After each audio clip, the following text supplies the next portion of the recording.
Hello കൂട്ടുകാരെ, ഞാൻ ഇന്നിവിടെ പറയാൻ പോകുന്നത് നമുക്കെല്ലാ മനുഷ്യർക്കും തുല്യമായിട്ട് ഈശ്വരൻ തന്നിട്ടുള്ള ഒരു കാര്യത്തെ പറ്റിയാണ്.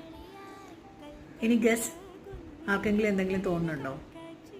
അത് വലിയവനെന്നോ ചെറിയവനെന്നോ കാശുകാരനെന്നോ ദരിദ്രനെന്നോ യാതൊരു വ്യത്യാസവുമില്ലാതെ ദൈവം എല്ലാവർക്കും തുല്യമായിട്ട് കൊടുത്തിരിക്കുന്ന ഒന്നാണ് സമയമെന്ന് പറയുന്നത്. പക്ഷേ ഓരോ വ്യക്തികളും ആ സമയത്തെ എങ്ങനെ ഉപയോഗപ്പെടുത്തുന്നു എന്നതനുസരിച്ചായിരിക്കും അവനവൻ്റെ ജീവിതത്തിലെ ഏറ്റക്കുറിച്ചിലുകളും വളർച്ചയും ഒക്കെ. സത്യമല്ലേ ഞാൻ പറഞ്ഞത്? സമയം ആർക്ക് വേണ്ടി നോക്കി നിൽക്കാറില്ല. നമുക്ക് കിട്ടുന്ന സമയത്തെ നമ്മൾ എങ്ങനെ നല്ല രീതിയിൽ ഉപയോഗിക്കുന്നു, നല്ല യൂട്ടിലൈസ് ചെയ്യുന്നു, അതനുസരിച്ചാണ് നമ്മുടെ ജീവിതം മുന്നോട്ട് പോകുന്നത്.